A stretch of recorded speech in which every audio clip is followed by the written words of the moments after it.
All right, good morning.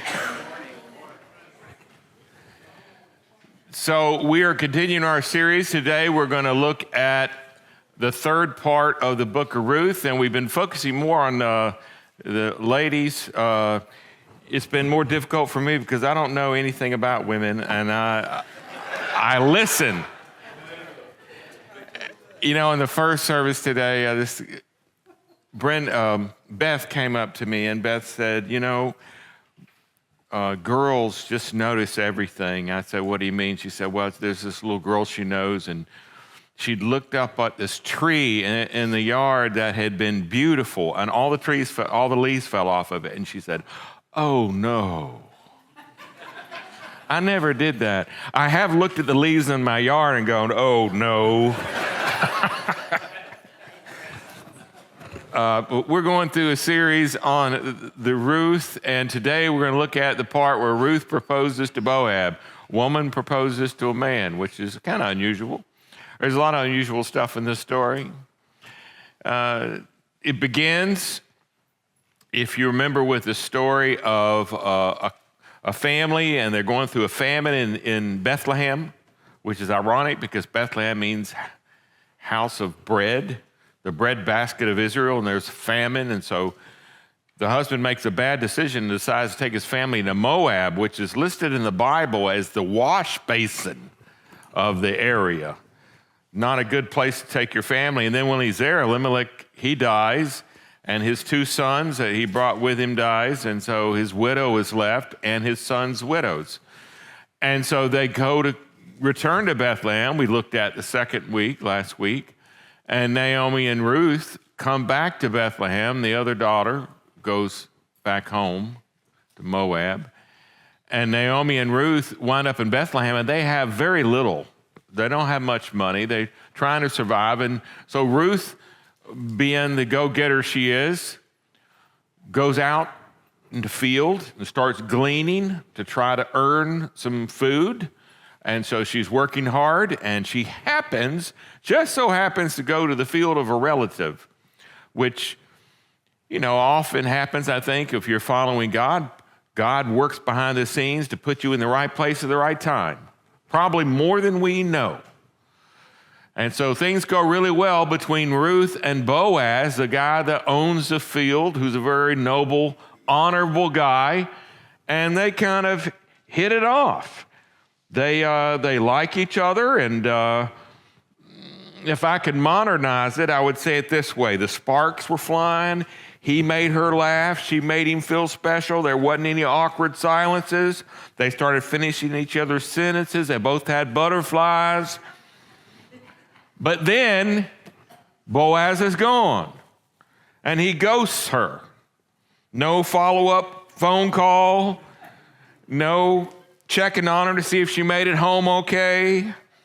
He didn't follow her on Instagram or Facebook. And she's confused. I don't know if any of y'all are ever confused like that. Weeks go by, and the harvest is just about over with. And they're in a tough situation. And Ruth's mother-in-law, she is thinking, and she's come out of her depressive state, and she's thinking about, well, what can we do? What are we going to do? We're going to be out of money and in a tough situation real soon. And so Ruth's mother-in-law is thinking about this and praying about it. And Naomi said to Ruth, my daughter, notice she calls her daughter because they become close. I must find a home for you. And what she's saying is, I need to get you a man. And one of my best friends growing up was Danny Rashi, and he was a Jewish boy. And I remember the way his mother I can't imitate a Jewish woman, but she would say, oh, he's a nice guy, Have you checked out Boaz? And so Boaz, she says, Boaz, with those women you have worked out in the fields, did you know he's a relative?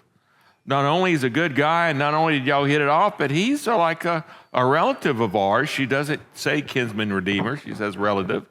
And she says, tonight It just so happens he'll be winnowing barley on the threshing floor. Now, all of y'all have winnowed barley on the threshing floor, I'm sure. But for anybody who maybe hasn't, this is what a threshing floor might have looked like back then. It was basically an area. I got a second picture of one that's a little larger.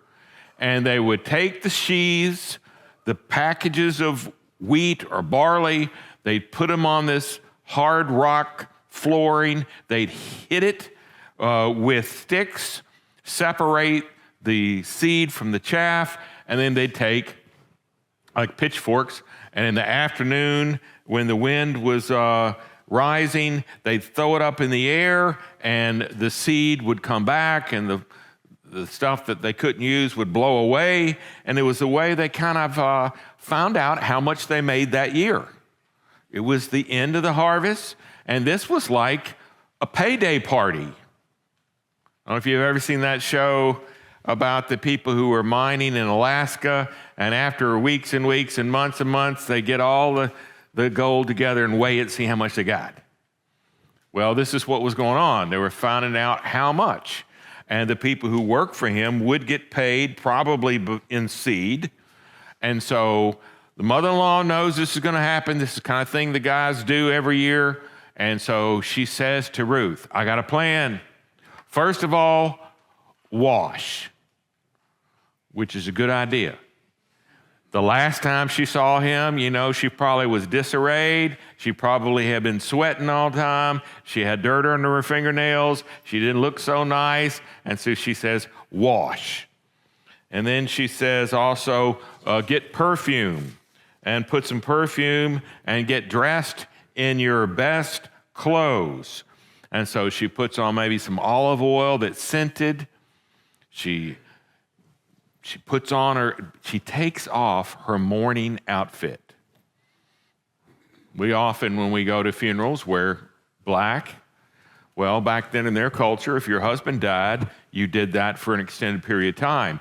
And so she takes off her mourning outfit and puts something nice on. Probably the only thing she had is a little nicer than what she would normally wear. And so this is the plan. Get cleaned up. I don't know what you guys do when you get cleaned up. Get your glow up on. I don't know, ladies. What do you do when you get fixed up? And then after you get yourself fixed up, go down to the threshing floor. By the way, this is very unusual because sometimes the men would have women on the threshing floor, and they would be like the prostitutes. Wasn't place that most respectful Jewish women would go, but she said, go down to the threshing floor, but don't let them see you. Don't let them know you're there until Boaz has finished his eating and drinking. Okay, so they had a big party after they had all the work done, and then when he lies down, notice where he's lying, because you don't want to go to the wrong guy. That would be a mistake. So notice where he is. And this is a plan. And then go and uncover his feet and lie down, and he will tell you what to do. And Ruth said, I'll do whatever you say. Now, there's a lot of stuff going on here. And first off, I want to say, what is this all about? Because it sounds like there's more to it than we're thinking about. Well, first of all, I want to say this is descriptive of what happened and not prescriptive of the way we're supposed to behave today. I can't think of any father or any mother who would tell their daughter to do this. I mean, if you feel a little bit uncomfortable with it, everybody who's read this story that knows something about it would have felt that over the years we've read it. Think about this. A woman with an ethnic background associated with sexual promiscuity prepares herself to look and smell attractive under the cloak of darkness, steals to a location at a time associated with prostitution, seeking a midnight rendezvous with a man who had drunk and eaten, maybe drunk wine, and would be susceptible to her advances. And it's filled with the words like know, lie, enter, uncover, and feet. And sometimes these words in the Bible can have double meaning. So what's going on? This is kind of weird, okay? Well, I've been studying that this week. Let's talk about it. First off, there are people who think it means different things. I'll tell you some of the meaning. Some scholars think that when she asked him to uncover his feet, that was a euphemism for saying, find out more about him, and y'all have a discussion. I think that's crazy. I don't think that's what happened. Okay? No.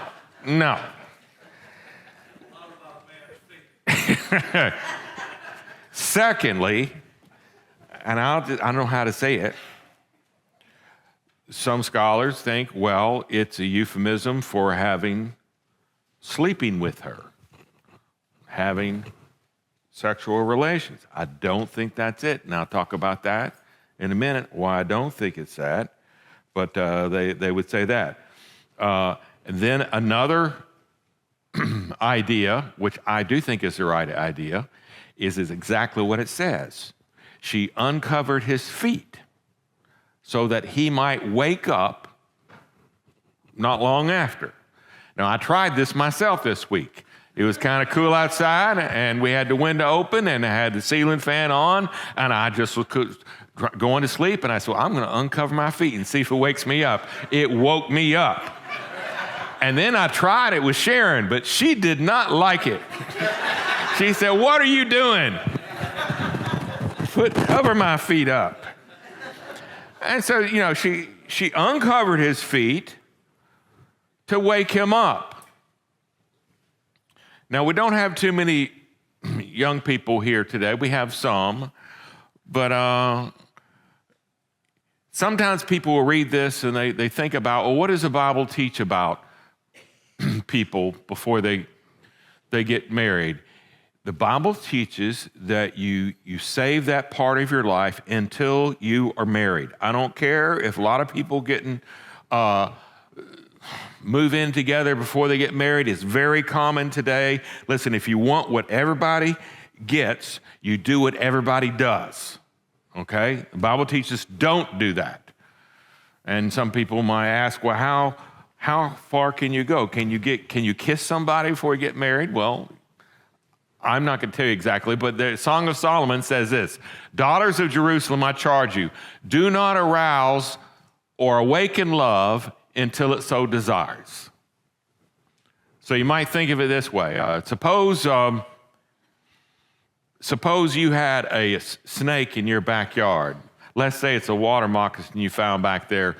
Would you want to ask me, how close can I get to it? No. You would say, I don't want to get too close. And so you need to have some margin in your relationship. You don't put yourself in a situation where you're going to really be tempted.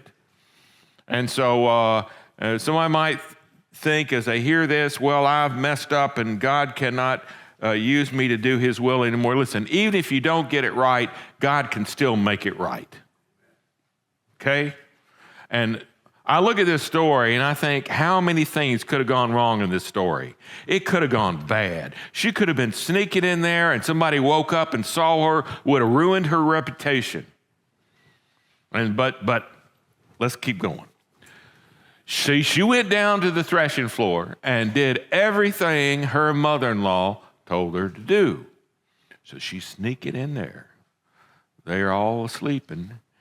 And when Boaz had finished eating and drinking and was in a good spirit, he went over to lie down at the far end of the grain pile. And the way it says it in the Hebrew, it makes you think that he entered something. So he might have had a little tent area there. So there's some privacy there. And he's at the far end. And Ruth approached the far end quietly, snuck in, uncovered his feet, and lay down. And in the middle of the night, something startled the man. What startled him? Having a woman at your feet startled him. And he turned and he says, there's a woman lying at my feet. And he says, who are you? You know, the last time he saw her, she didn't smell so good. She didn't look so good. And he's saying, well, who are you? I imagine it would be kind of scary. But by the way, and I just got to say this again, one of the reasons you know that this was what happened is in the Bible, the authors in the Bible are not shy about telling you about sexual sin.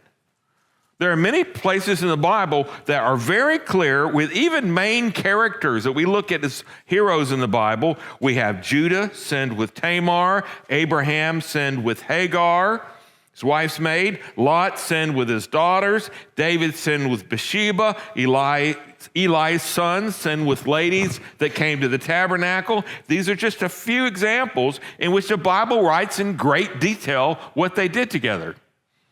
It's not here. Okay? She uncovered his feet. She's laying there. Yes, she looks pretty, but she's just there. And she's told by her mother-in-law, do this and he will tell you what to do. But Ruth is a thinking woman. And sometimes men need a little encouragement. It's true. A lot of times men are a little bit, they just don't think. You know, they don't think ahead, and they don't think to, I don't know if she really likes me, or I don't know if anything's going on there, I don't know. But anyway, so she's kind of assertive in what she's done here. Like I say, it could have gone the wrong way, but it didn't. Sometimes you got a little hint sometimes can go a long way. And so she...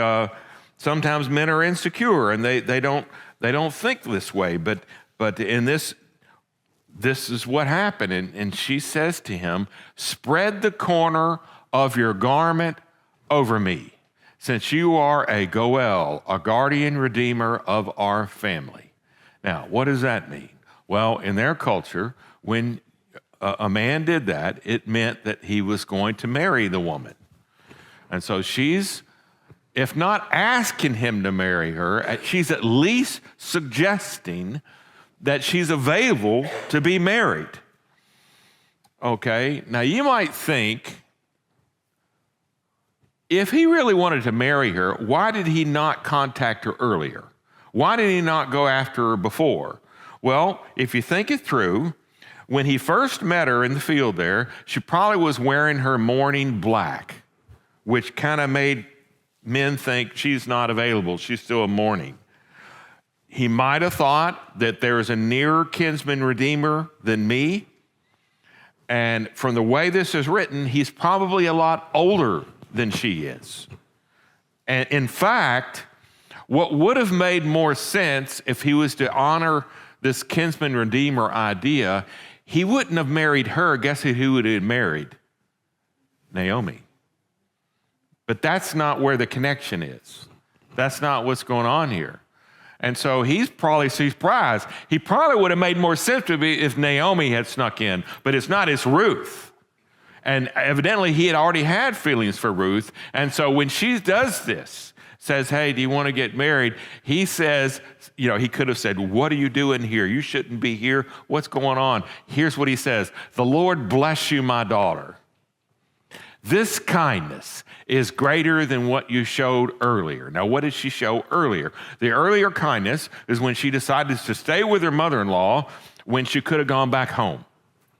And she didn't do that. So that was a great kindness. She sacrificed her own life to take care of her mother-in-law. And he says, now you're doing a kindness. You could have gone after a younger guy. He says, next verse, you have not run after younger men, whether rich or poor. And now, my daughter, don't be afraid. I will do all you ask.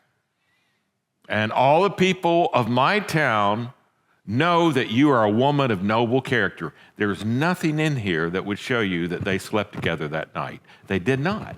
It would not make sense.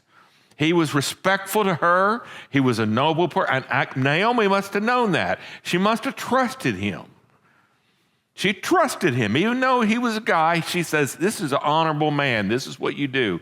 And he says, notice what he doesn't say. He doesn't say, okay, I'll marry you. Why? because of this next verse. He says, although it is true that I am a guardian redeemer of our family, there is another who is more closely related than I. It might have been Elimelech's brother. We don't know. And so he has a plan here. He's thinking now. He's waked up a little bit. Kind of shocking.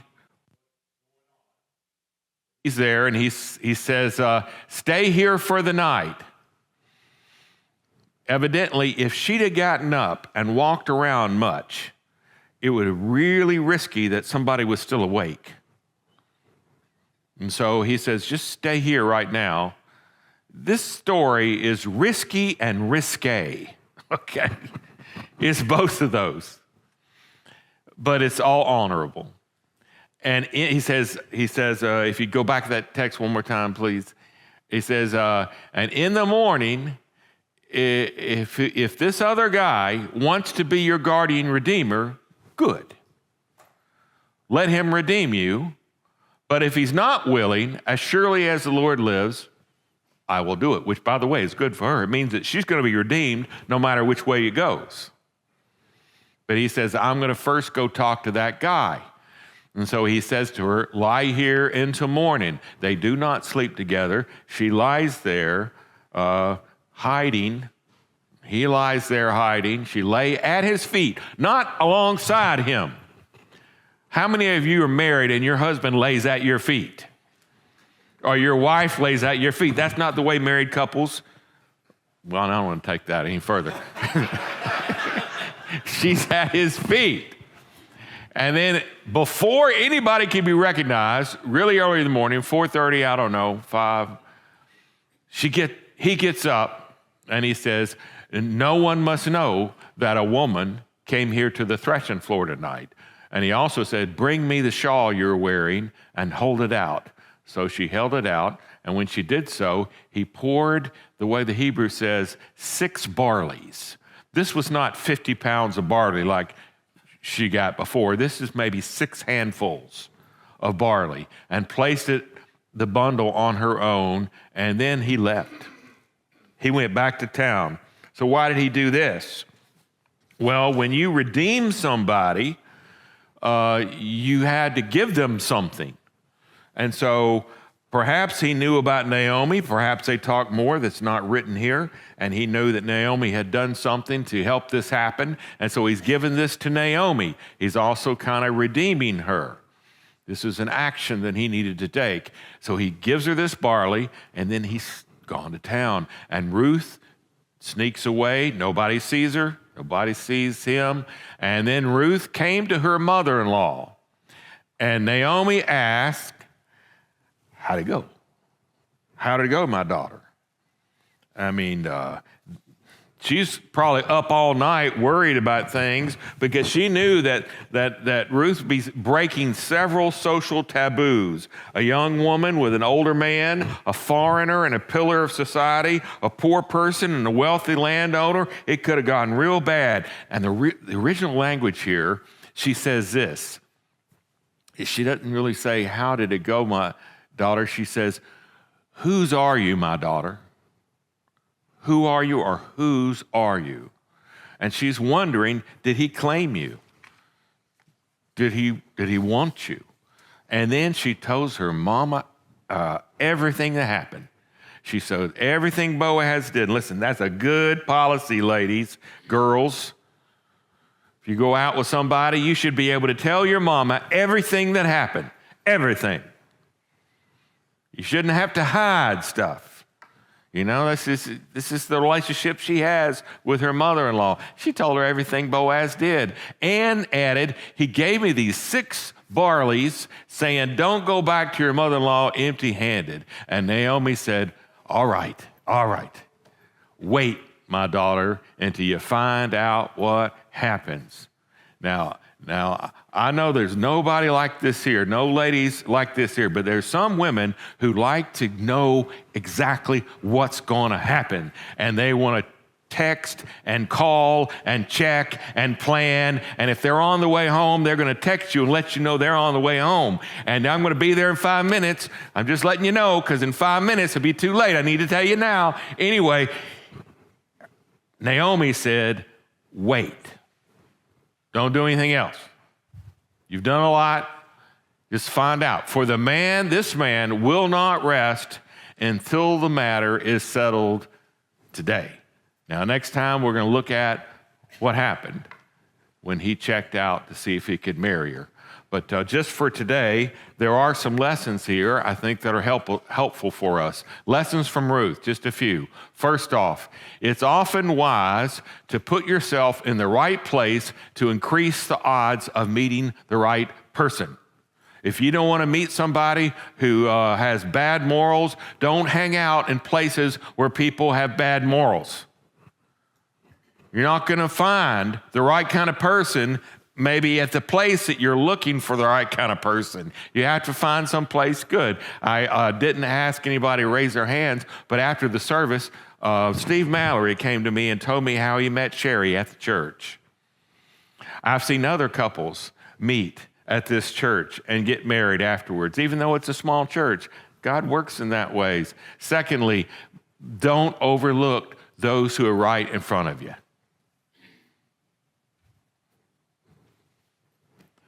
And you never know how God might work.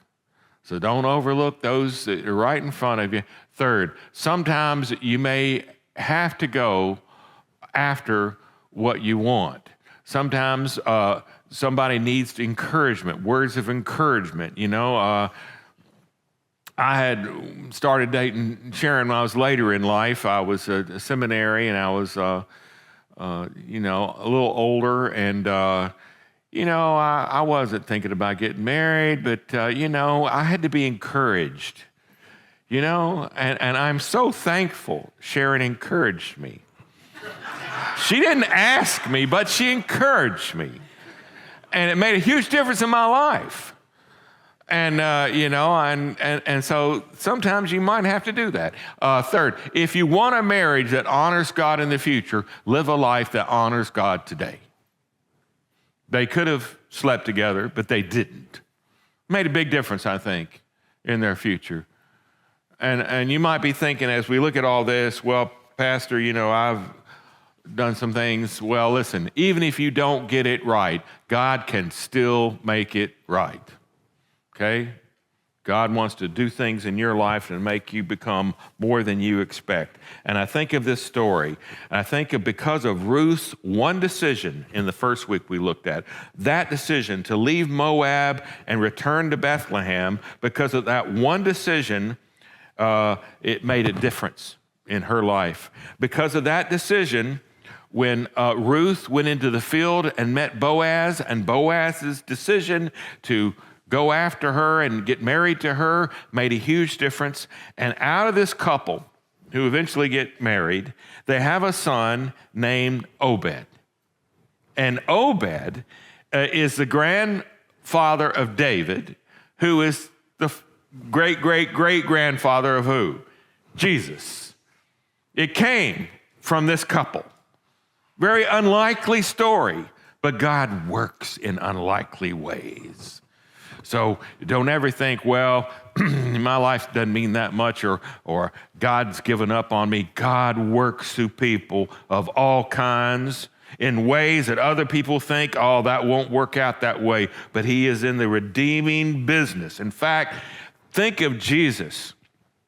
He came from heaven to redeem us, because of our sin and because of what we've done, to forgive us, and he gave his life for us. And what a wonderful picture that this story of redemption, it follows through the whole Bible. This is the gospel in reflection in the whole story. And I pray that we see it, and it makes a difference in our lives because it's so powerful.